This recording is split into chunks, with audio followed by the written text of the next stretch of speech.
Hi అండి. Welcome back to my channel Kavya daily diaries. నా ఛానల్‌ని ఎవరైనా కొత్తగా చూస్తున్నారా? అయితే సబ్స్క్రైబ్ చేసేసుకోండి. ఇవాళ వీడియో వచ్చేసి వెజ్ ఫిష్ ఫ్రై అనమాట. అంటే ఏంటనుకుంటున్నారా? ఏమీ లేదండి.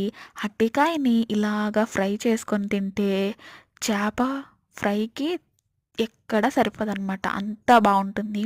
ఏం చేయాలంటే ముందుగా అరటికాయని తొక్క తీసేసుకొని బాగా సన్నగా కట్ చేసుకోవాలనమాట. నేను చూపించాను కదా అలాగా.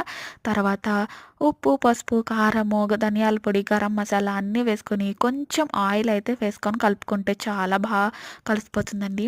వాటర్ కూడా వేయనవసరం లేదు. ఈ విధంగా కలిపేసుకున్న తర్వాత చూసారా ఇలాగా మనం కలుపుకోవాలనమాట. మొత్తం ముక్కకంతా మసాలా పట్టేలాగా. అలా కలిపేసుకున్నాక తవా మీద అయితే పెట్టేసుకొని ఫ్రై అయితే చేసేసుకోవాలి. చాలా టేస్టీగా ఉంటుందండి. ఫిష్ ఫ్రైకి ఎక్కడా సరిపోదనమాట. ఇదే బావుంటుంది. ఫిష్ ఫ్రై కూడా ఎవరు అడగరు. మా రైస్ అయితే ఇదనమాట. బాయ్ అండి.